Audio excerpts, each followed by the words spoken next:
ఆద్య ఆద్య ఆద్య శ్రీను శ్రీను శ్రీను శ్రీను శ్రీను శ్రీను శ్రీను శ్రీను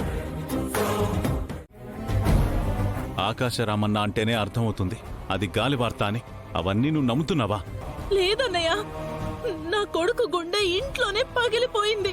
బయటికెళ్ళి ఉన్న ఊపిరి కూడా తీసుకున్నాడు. మొదట్లో తాపీగా మాట్లాడాడు, తర్వాత ఎలాంటి వార్త చెప్తాడు అనుకోలేదు బావగారు.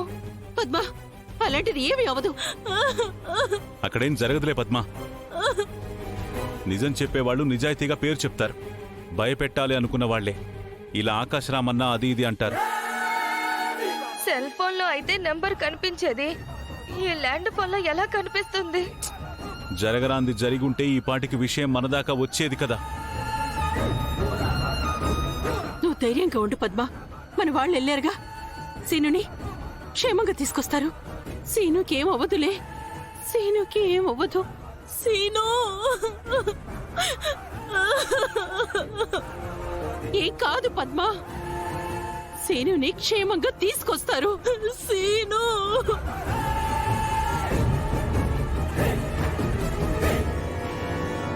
బావగారు. బావగారు, సీను కనిపించాడా?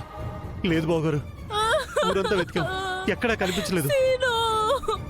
శివరాం, కనిపించాడా సీను? లేదన్నయ్య, ఎక్కడా కనిపించలేదు. అయ్యో సీను,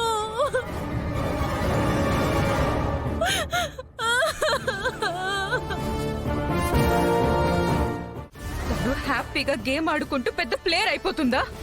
నేను కడుపుతో ఉన్నానని నన్ను ఆటకి దూరం చేస్తుందా? నాకు పట్టరాని కోపం వస్తుంది. తన మీద ఎందుకంత కోపం? కడుపులో ఉన్న బిడ్డ బాగుండాలనే కదా తను కూడా కోరుకుంటుంది. హే, ఎవడికి కావాలయ్యా నీ బిడ్డ? నాకు నా ఆటే కావాలి. నీకు బిడ్డ అక్కర్లేకపోవచ్చు, నాకు కావాలి. మా అమ్మ నాన్నకు కావాలి, మీ అమ్మ నాన్నకు కూడా కావాలి. అంత కావాలి అనుకున్న వాళ్ళు మీరే మోయండి, నాకు ఈ బరువు అవసరం లేదు. బిడ్డని బరువు అనుకుంటున్న ఆడదాన్ని నిన్నే చూస్తున్నాను. ఆపే నీ కబుర్లు.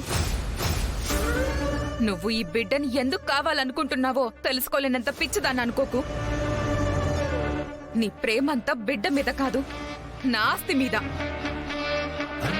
నీకు బిడ్డ పుడితే నేను నీ భార్యగా ఈ ఇంట్లోనే పడుంటాను.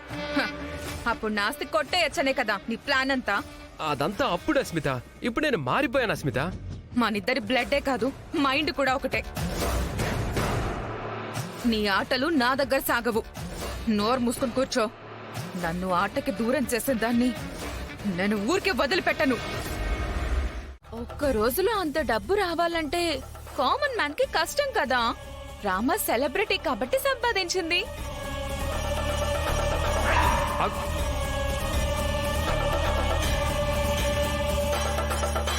మేకప్ వేసావా?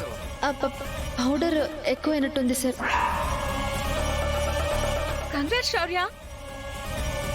పెళ్ళ నుంచి రూపాయి వద్దంటూనే తను సంపాదిస్తుంటే నువ్వు సుఖపడుతున్నావు. నువ్వు ఒప్పుకున్నా ఒప్పుకోకపోయినా అదే నిజం శౌర్య. పొట్టి పొట్టి బట్టలు, మేకప్ కిట్లు, అబ్బబ్బబ్బో తన లైఫ్ స్టైలే మారిపోయింది. నువ్వు వద్దన్న పని కట్టుకుని మరీ చేసింది. అది నీ పెళ్ళాంకి నీ మీదున్న గౌరవం, ప్రేమ.